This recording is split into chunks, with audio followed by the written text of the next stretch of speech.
Cindy, what's going on? How are you? I'm good. How are you? I'm excited to have met you in person. Yes, absolutely. We met online, right? We did. You graced me with your presence. Oh, all day, all day. You know, anytime you see someone like yourself doing what you're doing, it kind of put things in perspective about I want to work with you, right? I want to do whatever I can to show my value where you're doing what you're doing and grow the community. Absolutely. You do, right? Absolutely. And you're growing the community in Orange County, right? Orange County. Okay. I do some other counties, but that's where I live. That's where you live, okay, right now. So New York. Orange County, New York. Orange County, New York, right? Yes. So where's Woodbury Commons? Woodbury Commons is in Orange County, Monroe, New York. It's a nice place. Okay. It creates a little traffic, but they are expanding. They're looking to expand and build like a whole hotel around it, all kinds of things, bringing new stores, new revenue into the county. So they're increasing property values? Yes, definitely. Definitely. Good. Well, so have you seen, because of the development, do you see like the big box stores like Toll Brothers coming in and building these new development? Not yet. Not yet, okay. Because this is, I think we're still maybe a couple years out. Like it's still in the developmental process. Okay. You know, when we go to the Orange County meetings and they tell us about what's coming, this was one of the things that they were talking about. So I'm excited about it. I definitely think it would be beneficial. So we'll see. I'm keeping my eyes on it. Well, you are, because you're going to the meetings to see what's going on, right? Because this is where you provide information to the clients who are potentially looking in these areas. This is what's going to be happening and what they should look for, right? Yeah, we had Legoland come in a few years ago. I'm right in the Goshen, Chester area. Okay. And that's been good. Okay. You know, it brings jobs, brings all the things, and the kids like it. Yeah, hey, look, whatever can make someone smile, right? We'll take it, right? It's not Disney, but it's good. Well, given the fact that we also have challenges with some home inventory, right? Where one would feel comfortable being closer to New York City, and that's not available because of what's going on in these counties. You can say, okay, you don't have this, but you can have that, right? We absolutely, we have a lot area. And I know during COVID, a lot of people, because in New York City, you know, you got these little small spaces. You're congested. Yes. Okay. So a lot of people moved up because they can get more bang for their buck, and they were working remotely. Right. So it was really nice to be able to work from home, have a larger space, have a yard. And then, you know, we have all the lakes and the trails, the hiking, you know, the shopping. We have all the things, you know. It can satisfy you just as much, right? And you're not dealing with the noise. What made you become a realtor? Well, so I went to school for political science. Okay. I had a concentration. We can't have arguments with you, right? I'm not going to have an argument with you. No, I'm not going to do it now. Concentration in pre-law. I was supposed to go to law school. However, I did my paralegal certification while I was there, and I started working as a paralegal right off the bat.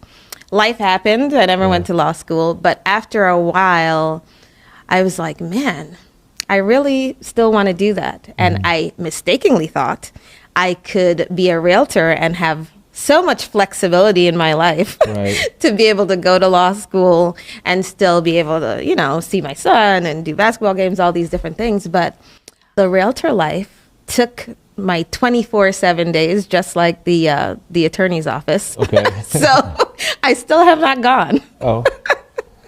But it's still early, right? It is still early, and I do still think about it. But that was my original reason, was to build some flexibility to be able to go to law school. Right. So is it fair to say you know how to read a purchase contract? I do. I do. Okay, that's what's up. So what makes you a homegirl realtor, right? Like you speak about it. I see some of the things that you got going on your social platform. So let's talk about it. Okay, well, I'm not just a homegirl. Okay. I'm your homegirl for life. Ooh, for life. Like your homegirl for life. So the homegirl aspect of it was anything related to the home. I want you to be able to call me. Right. So with my background, you know, being a paralegal, mostly focusing on real estate for the past 24 years or whatever, I do know a good amount about the loan process, the title, the legal aspect of it. And so, you know, I feel like anything you want to know, and even if I do not know it, I will find out. Right. And then the for life part was because it's not just about the transaction. So I want my clients to know that even after they've sold, they can call me for anything, any questions they have. Like sometimes I send them resources. I had a client ask me recently, he's like, how does this help you? Okay. I mean, it didn't. I was sending him stuff about insurance and telling him, when the rates had gone down, maybe you guys want to think about, refinancing because their rate was a little higher. So he was like, this doesn't give you a new sale or whatever, but I want to make sure that they're taken care of. And so it's like a lifetime process. It's not just the transaction. Right. Which makes sense, right? Because I'd rather have more information from someone I trust than just going online, just putting in something and I'm all over the place. And because of the fact that you've vetted that information, because of the conversations you've had, it becomes second nature to some of your clients now, right? They're looking at it like, oh, okay, just, it's from Cindy, right? Let's just read it. Let's, because she's done her due diligence with it. So let's figure out what we want to do. And they will ask anything. They'll go and ask about anything. Yeah, clients have a lot of patience. So it's part of the joy of what we do, right? It is. It is. I do love that part. Right. Likewise, I share the sentiments as well. So you do a lot of seminars, specifically Harvest. How has that been, and what does that look like today that you're doing, and how long have you done it for? So Home to Harvest, I've probably been doing that seminar now for 2 or 3 years, maybe 2 years. And the reason I started doing it was just because being exposed to the sales side of real estate, that's when I really started learning more about using property ownership to gain generational wealth. And so as I learned the information, I wanted to share it. And this is a journey that I'm going on, and I just kind of wanted people to get on the ride with me. But it's about planting the seed.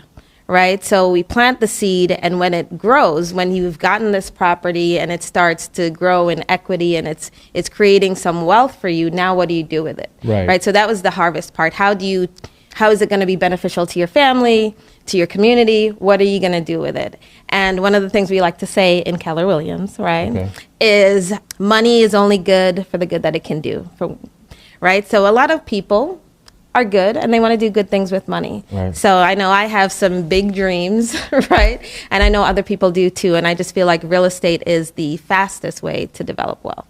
It makes sense. And you have some big dreams, you will have dreams. Speak to it. Affirmation. Recently you had a mutual friend, David Radney, over there. Oh, yeah. I just met David in person a few years ago. Well, not a few years ago. Earlier this year when he came to our office. He's awesome. Awesome brother. But again, the first introduction was on social media. Wow. He's very powerful. I keep telling him he has that powerful radio voice. He does. He's like, yo, I'm going to tell you. I'm like, And he's got his hat on. Yeah, he's ready to go with it. So I've learned a lot from that brother, and he continues to motivate me. And I'm on the lending aspect. It's just he's telling me, yo, Jimmy, your why is there. Just do it, right? And so he affirmed that the other day when we hopped on the Let's Talk About a podcast. So I appreciate him that. And I'm pretty sure those that were at the seminar that he was coaching, I'm pretty sure they all came out with their eyebrows like, oh, yeah, I'm going to do it. People still talk about it today. And it was just so natural. It just seemed like, and even though he tells us like, yes, I practiced this and whatever, and I couldn't speak in public before. And we're like, you were born doing this. It's so natural, effortless. Yeah. And what's cool about real estate and what we do so much is that the transactions, of course, is important, right? But it's the things that come outside of it, right? Like, what are you doing with your family? Like, what do you like to shop? How are you looking at schools recently? Your son, right? When you're going through the whole college process, right? What do you like to eat with hubby? What do you like? When it's downtime, what does that look like for you guys, right? So it kind of it encapsulates everything. I'm like, okay, cool. This is who we are. I'm human too. Trust me, I am human. I am human. Well, yes, I hope so. You're not AI. Oh my gosh, it's me. I'm real. Yeah. So speaking of real, you have what's your AI assistant name? You put it My assistant's name is Kip, right? Kip. Interesting name. And it's a mixture of, so I'm Jamaican, so I have another name, right? I hear that. People call me Keisha. Keisha, okay. So it's Keisha, Isaiah, my son, and Pierre, my husband. Okay. Kip. Okay, I like it. Okay. Okay. Nice, nice. And does Kip do everything? So is Kip a male or a female? Kip is male. Okay. Yes. Adding another one. Yeah. I guess I'm just used to working with men. Right. That's cool. So this, because of what you got going on, this Kip helps you a lot. Yeah, because, I have not added as much leverage to my business yet. And so being able to use Kip and ChatGPT to just be able to easily accomplish some tasks that would take me a little bit longer to do is a game changer for me. Is that helping you also help provide different steps on the community aspect of it because of what some are looking for at times when it comes to ChatGPT is only good as much information is put into it, right? But then sometimes it does have, if you get the paid version, I hope you have that one, right? I do. It does help get specific sometimes when someone's looking, particularly like for a dog walk park, right? Something absolutely, yeah. Where it can create the radius of where someone's trying to move to. So sometimes it does help with that aspect of it, right? I'm pretty sure. Wow, you know what? I have not gotten that granular with it yet. Oh, you got to. I will now. Yeah. I will now. I definitely use it most for, putting together my seminars, organizing outlines, things like that, content creation, presentations, those types of things, and social media stuff. But that is definitely. Yeah, you should. It helps because, especially in today when one's looking for home, right? Sometimes specifics means that much. Like some like if you have a pet, they want to have a dog. I mean, especially, these past couple of years, dogs have been very popular with human interaction. It's the family, right? So sometimes they want to be close by. That makes sense. Or maybe how the sun is set a certain way. I've seen it all. No, it's true. Seen it all. It's true. And I'm like, I'm not gonna move here because the sun. I'm like, oh, okay. I mean, that's an opinion, right? I'm like, okay. I'm not gonna challenge that, right? But sometimes ChatGPT can help that with, explaining where that person's moving, how that sun is setting, or how the closest dog park and all that good stuff. And that does help because it does take some off of our plate because we're sitting down and doing all that research ourselves to be able to find them the perfect place. So yes. Let Kip know what's going on. Kip, you got some work to do. Yeah, why not? So given the fact that, we've seen the cost of home gotten up a little bit more, right? How have you seen some of the objections with home affordability? So this happens on both sides, but on the buyer end, people are like, well, I can't buy now. The rates are too high. One of the things that I like to remind people of is just to focus on the payment. Right. Because if you can afford the payment, don't pay so much attention to the rate because when it goes down, they can call someone like Jimmy and you can refinance. Right. You know what I mean? But it's hard to get that point across. Sometimes they're just so inundated with the news, like, oh, rates high, sky is falling, all that stuff. And people just are like, no, I'm just going to wait for the rates to go down. And sellers, the same thing. They're like, well, people aren't buying now. Well, yes, they are. Right. There are a lot of people buying. They just can't find any homes because you're not selling because you think they're not buying. Right. So it's just like a vicious cycle. So just being able transaction. You have to do something for someone to say, So if you sell, they will buy. Right. That's one of the challenges that we're definitely seeing. But it's, again, just getting the information out there so they know there are opportunities. There are things that are happening. There are grants. There are lenders that provide programs that can help them towards home ownership that kind of like, alleviates the rate issue a little bit. Yeah. Getting the help. Absolutely. So it's just my job is to be a resource, to provide the information, connect them with lenders that can give them more information. Right. And so that's my goal.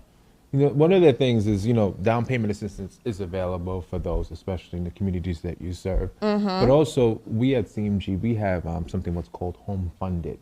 So Home Funded is where you can get up to $5,000 from peers, friends, family to contribute to your purchase of your home.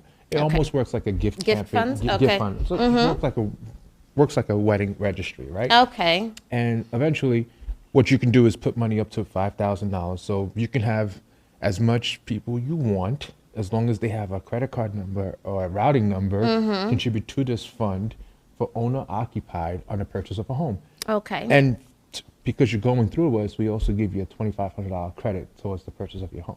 Well, that's Yeah, nice. so it's the best of both worlds, my opinion. I think it's a lot of opinion for others who would need this, right? Absolutely. Because the stretch of home, again, we're talking about home affordability, right? Let's call it what it is. Someone buying a house today or a year ago, their mortgage is between $4,000 to $7,000, no question, because of the taxes, homeowner insurance premiums now today, right? It's just it's at that point. So the question is, how do we help you not think about it so much because you're getting friends, family, in some cases, down payment assistance of some of the products that we also available through government sponsorships. So it does, it like you said, it makes one feel like, okay, I can calm down a little bit, right? I can breathe. I can breathe a little bit. I'm gonna get to where I want to with just home ownership. Also, too, I feel like we have a responsibility to let our clients know it's okay to move into a condo or a co-op. You don't need the multifamily. I mean, I get the whole I live in one rental. Right. But the concerns are is like it's that much more money to get a multifamily. It's not like it costs $300,000 for multifamily. And what if that person doesn't pay rent? No one talks about when that person does not pay rent, how much you're responsible for that mortgage, right? And I feel like we have to continue to educate ourselves. Yes, a multifamily is good to have, but what's the alternative if you don't have enough money to buy it? It's okay to get into a townhouse, a 1 or 2 or 3 bedroom town. Yes, there's HOA fees. Yes, there's some challenges, but at least you know at night you can go to bed knowing you can afford it. You can afford it. Right. It's almost like you can't assume that because someone is advertising. I get the internet, the clickbait. It gets it. Multifamily, put 3%. Right. I get it. I understand it. But part of the problem is the cost of a multifamily is not cheap. And you're relying on someone to pay for it. Now, if it all works out well, Perfect. perfect. Yeah. But no one goes online. But it is a risk. It is a risk. risk. It's a great alternative. It's a great option. I would encourage it as much as I can. However, I'd feel comfortable knowing that person has a lot in their assets, meaning if that person cannot make their monthly payments because they lost their job, right? We're in a situation now, the job market is changing by the day, right? So you have to be as conservative as you can be so you don't get into situations where you can't climb out of. So I feel like we have a responsibility to talk more about if you can't get the multi, it's okay to get the condo or the co-op because something is better than nothing. Yeah, and look at COVID. Yeah. You know, that was a surprise to us all. Yeah. And then so many people weren't paying the rents and landlords were suffering. And I mean, some of those people legitimately as tenants lost jobs and things like that. Some of them didn't. They were just not paying. Right. You gave them permission structure. Like, hey, you don't got to do it. All right, do it. All right. I don't got to pay. Okay. So, you know, it's definitely a huge risk. And part of our job is sharing not just the pros, but the cons as well with the clients. Awesome. So I know you're big on family. Yes. Yeah. So what are some of the things you like to do outside of real estate? Okay, so. Oh, here come it. Okay. I love my boys. Okay. So we're a movie family. We really like to watch movies. We are Marvel fans. Okay. So whenever those come out, we definitely go see them. All right. What else do we like to do? My boys like to play basketball, of course. Okay. I like to be active. So I'll jump in and do, you know, the sporty type things too. I'm a little competitive. Okay. Just a tad. I can't sense that. Just a tad. So I love to do that. I love games. I love trivia, that type of thing. We definitely do church, love church. So I do a lot of activities, and a lot of my leisure fun activities are actually associated with church. Okay. But yeah, we just like to hang out and have fun, enjoy one another's company. My husband, yeah, he thinks he's a comedian. He's funny, but sometimes I'm the butt of the joke, so it might not be funny to me. But yeah, we enjoy one another's company. Okay, that's what's up. Yeah. I love it. I love that. So as you're defining your moment, can you share a story where you worked with a client and it gave you a different perspective on why you do what you do? Ooh, let's see. We're not gonna get too specific, right? We can keep it general. Yeah. I don't know if I have one defining moment. Okay. But there might be several. Okay. One of the several. But just like little things that kind of remind me, and this is not even a client story, but I remember I was at family reunion, Keller Williams family reunion, and Ed Milet was speaking. Right. And he was talking about, very powerful. Yeah, he was talking about his struggle up. Right. And I was just like, man, just to think like, these people have these problems too. Like everybody comes from somewhere, and usually it's not money, right? But he was just talking about that, and then he talked about being the it person in your family, being the it person in your community, the one that shows everyone else what's possible. And that really hit me, you know what I mean? Because leaving my job where I had a steady paycheck every 2 weeks, right? And my mom still doesn't understand why I do this, right? And then, right. And she's like, now, you get paid maybe every 3 months or so, maybe. Still developing a consistency. But I wanted to be a person that showed my family, my son, what entrepreneurship is, what building yourself up is, what growing a business looks like, but also even in the Home to Harvest, being able to show my community, even if we did not have that modeled to us, because if your parents didn't own homes, more than likely you won't either. You'll probably continue to rent. But when you do have ownership in your family, 7 out of 8 times, you're going to own as well. And the fact that brings stability, that brings so many things. Your grades are better, all these different things studies show, right? It just was like a charge to me to like, okay, go be the it person that shows people what's possible. Go plant the seed, right? So that's what home ownership is with me, just property ownership, because it doesn't have to be your primary residence. You can just be investing. But that sticks with me. So to your point with the it, Ed Marlett at a Forward, I went to a seminar held by Neil Dungra, who's responsible for Forward. I met Ed in Vegas, watched him speak. I'm like, he can have everything he wants. He still feels it's a responsibility to let people know, like, yo, you can have whatever you want. Yeah. You just gotta ask, what are you willing to sacrifice? How much work are you willing to put in? And he's coming up there. He does well, right? T-shirt, jeans, T-shirt, jeans. Just like, hey man, look at this. And he talks about his family and everything else. And I'm like, it's something special to be at that level where you're still trying to give value to those that need it so much. And because remember, you have certain things already. You can sense the passion that he has in it, and he wants everybody to win. And this is why I do what I do when it comes to let's talk about it, right? I don't get in, I don't start like, Jimmy, you need to charge this. No, I want to provide value as much as I can, because as much as I put out there, I get joy from it. And, fingers crossed, I get, it pays it back, right? It will, yeah.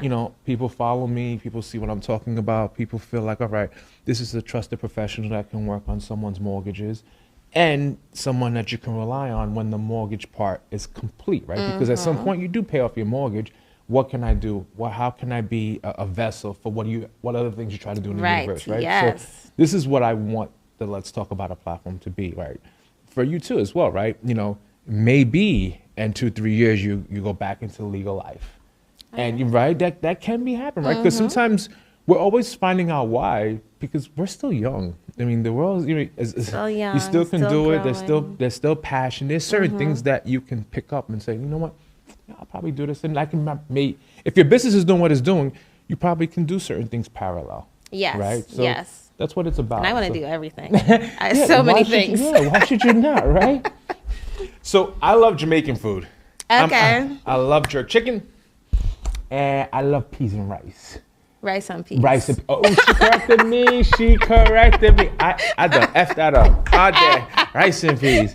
Yeah, my boy's gonna be mad at me. My boys is gonna be mad at me. Yo, Jimmy, really? Because I'm from Flatbush, right? Rice, peas and rice.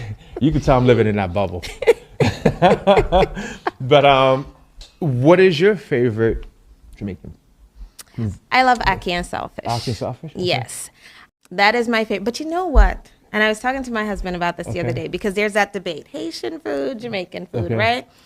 But I got to tell you, when I go to the Jamaican restaurants, it's not the same. Like, it doesn't taste like it tastes at home for me. But, and maybe because I didn't grow up with Haitian food at home, I'm not able to compare it in that way. Right. But I always love the Haitian food at the Haitian restaurants. Okay. Like, I really do. Right. Okay, that's what's up. So I'm just like, although I probably shouldn't have said this to the public. I had shared it with my husband. So back in the days, Haitian Jamaicans, we were going at it, right? Yeah. You're like, yo, you know, I'm not going to go there, but that was But I really do like it. I do. Yeah. When me and the missus went to Jamaica, we literally, so we stayed at the Riu, right? And we purposely, as we were going to Montego, we hopped on the jitney, and we watched the fisherman gets fish. We stop the jitney. We want the fish right here. We want it right off the water. And then when we got to the resort, every day we paid the servants to serve us ackee and saltfish. You know, plantains, you know, some dumplings, and it was so good. And it was every day. I'm like, we were here, we're like, no, we're not eating no French fries and burgers. Right. And like, I don't want that. I was like, no, we don't want none of that. So every day. And she would come up with a fresh, I'm like, she had jerk pork. I was like, oh my God, I was romancing this meal so much. And you know, so that's good. Yeah. And in Brooklyn, we go to I don't know if it's still there. We used to go to Blue Mountain a lot, where there used to be a lot of, you know, because I just love jerk chicken. I just love jerk chicken. I have a deep problem with it. Send you some jerk chicken. So speaking about dinner, if you having dinner now, if you had to invite 3 to 5 people from your past to today, from my past? My personal past, or just the past? How you explain your universe. Oh, gosh. I'm going to play the word choice. I'm speaking to someone who uses this thesaurus really well. Okay, from my past. Wow. I think, maybe I'm cheating here, but I think I would invite myself at different ages, different versions of myself. I like that. Right? Because, I mean, you're always changing. Yes, as you should. As you experience life, everything changes. Your mindset, just how you think, everything. And so I think I would like to see little 5-year-old tomboy Keisha, right? I would like to see middle school just arriving in America. Streets of gold is what I expected. Streets of gold, Cindy. I would like to see high school Cindy, and college Cindy. And I think at all of those points, I thought a little bit differently. Sometimes I want to rewind to the Cindy that definitely always thought that she could do anything. At some point in my life, I reverted and was just like, my self-esteem for some reason, just kind of, the confidence I had was kind of lost. I think I'm getting it back. I'm getting it back. I'm working on that. But I would love to sit at the table with all of those, take the good from each, and then be able to say, listen, you don't have to feel this way. You don't have to do this way. You can do anything, right? With God, all things are possible. Yes, absolutely. That belief in, and this is something I'm working on, faith over fear. Right? I find sometimes that faith just stunts my growth. Like, I literally am standing in place and not moving. And I'm trying to tap more into the faith, right? I'm a believer. I believe in God. I believe that I can do anything. So why is it that I allow fear to stop me at times? But that's what I would do. I would sit with all the Cindys, right? And just kind of really talk about those things, talk about our fears and what we've learned and where I'm at now. Are you proud of me? You know, especially in the community where we're from, the Caribbean background, you know, and in the past, it used to be like, go to do this, and then you're going to get that. And when we struck a chord about taking something to go out of bounds, it'd be like, no, what are you doing? Like, you can lose this, you can lose that. And the problem you have with that, you can't expand the skill set that you have, or two, you're limiting your growth, right? So when you look at it, you're like, man, I didn't do this, I could have done this. It's because of what was taught to me, right? Like, we come here, you're supposed to work hard, get what you want, and all that good stuff. We have a generation shift now, like, even you with your kids, you're like, no, the sky's the limit. Yeah. Like, go ahead, go get it, chase it. Don't let fear hold you back, because of how fear was instilled into me. It's kept me at this spot. Had I known what I known, man, I would have had everything. And that's the crazy thing about being a parent now, right? Like, I talk to my girls, I'm like, look, certain things I wish there was more voice in my head to tell me I can do this, I can do that. Yes. We're here, like, look at all your options, because you from 16 to 21, you don't get that back again, man. Like, just really rock out, like, go for it. Understand your options. Make sure every day you're there to perform at your highest level. You don't know who you're going to run into to attribute to your growth, right? And partnerships, that's how things are developed, right? So to what you're saying, I love what you said with the 5 Cindy's, coming to and pick and choose, because it to your point, right? It's, I wish I could have done this. I wish I could, get this piece, and then you would have been, who knows what would have happened, but I'm pretty sure things would have been a little different. Absolutely, Right. absolutely. And I remember hitting 45 and being like, I didn't achieve everything that I thought I would have at this point, and just showing myself some grace, understanding that I also didn't know a lot of the things that I know now, and it's okay to shift, it's okay to pivot to something else, and I had to have a change in mindset, which I didn't have before. Right. I didn't know that I could do this. I felt like, who are you to go out and start your own business? Right. Who are you? We don't do that, right? We go work for somebody and get a check. That's what we do. Right. So that would be a very interesting conversation with the Cindy's. Yeah, and to your point, I've taken a little different approach, because I've been traveling a lot more, so I'm podcasting a lot. I've listened to Mel Robbins. Oh yes, let them. Yeah, let them.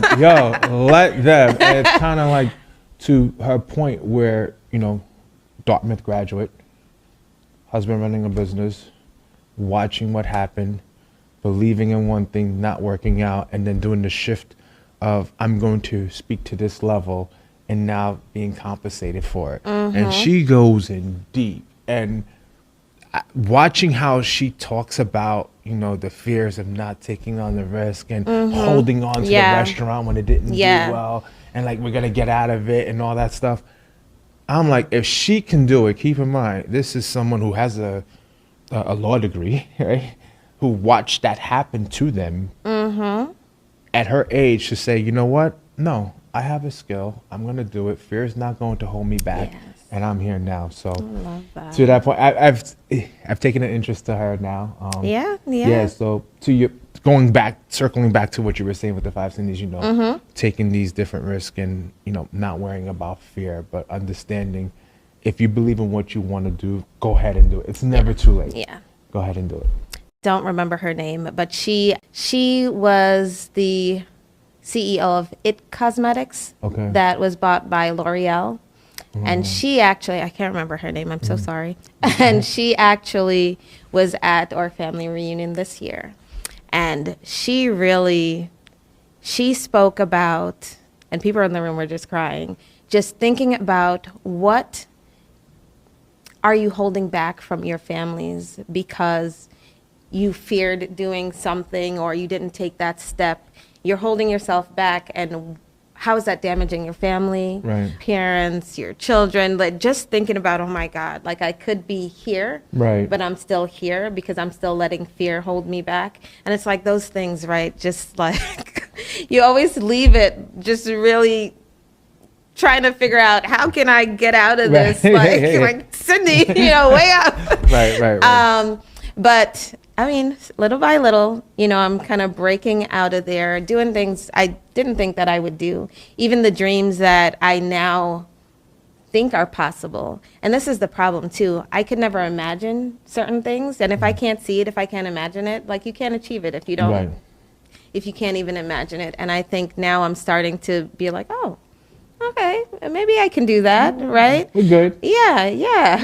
And it's funny, like my husband would say these crazy things, and I was like, dude, we don't have no money for that. He's like, see, Cindy, you know what I mean? And I realized how damaging that was, even for my son. Like I remember one time he was little, he said something that sounded crazy to me. And later on, I realized you should never say that to them, tell them, oh, we don't have money for this, or you can't do that, or whatever, Right.